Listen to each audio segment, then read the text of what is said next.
ఈ మధ్యకాలంలో gas cylinder పేలుడు ఘటనలు పెరిగిపోతున్నాయి. ఇళ్లల్లో, హోటల్స్లో ఇలా ఎక్కడ పడితే అక్కడ గ్యాస్ సిలిండర్ పేలుడు ఘటనలు చోటు చేసుకుంటున్నాయి. దీనివల్ల ఆస్తి నష్టంతో పాటు ప్రాణ నష్టం కూడా సంభవిస్తుంది. ఇలాంటి ప్రమాదాలు సంభవించినప్పుడు ప్రభుత్వాల నుంచి ఎలాంటి ఆర్థిక సాయం అందదు. దురదృష్టవశాత్తు గ్యాస్ సిలిండర్ పేలితే ప్రాణ నష్టంతో పాటు ఆస్తి నష్టం కూడా సంభవిస్తుంది. అయితే గ్యాస్ సిలిండర్ పేలుడు వంటి ప్రమాదాలు సంభవిస్తే సంబంధిత గ్యాస్ కంపెనీల నుంచి పరిహారం పొందేందుకు అవకాశం ఉంది. గరిష్టంగా 50 లక్షల ప్రమాద బీమా కవరేజీ ఉంటుంది. మరి దాన్ని ఎలా క్లెయిమ్ చేసుకోవాలో ఇప్పుడు తెలుసుకుందాం. పెట్రోలియం కంపెనీలు తమ ఎల్పీజీ కస్టమర్లందరికీ కూడా ఉచిత ప్రమాద బీమా కవరేజీని అందిస్తుంది.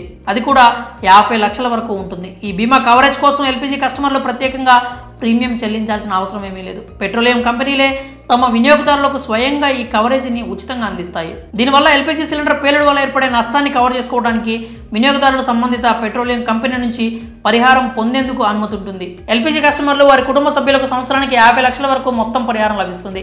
దీని కింద ఒక కుటుంబంలోని ఒక సభ్యుడు 10 లక్షల వరకు పరిహారం పొందొచ్చు. ప్రమాదవశాత్తు గ్యాస్ లీక్ అవ్వడం, పేలుడు మొదలైన వాటికి ఈ బీమా సౌకర్యం వర్తిస్తుంది.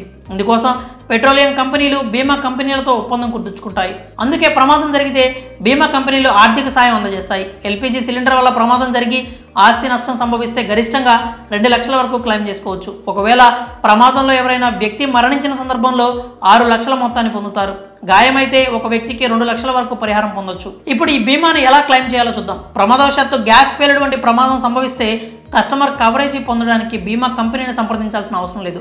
సమీపంలోని పోలీస్ స్టేషన్కు, ఎల్పీజీ డిస్ట్రిబ్యూటర్ దగ్గరకు వెళ్ళి ప్రమాదం గురించి ఫిర్యాదు చేయాలి. పోలీస్ స్టేషన్లో దాఖలు చేసిన ఫిర్యాదు కాపీని భద్రంగా ఉంచుకోవాలి.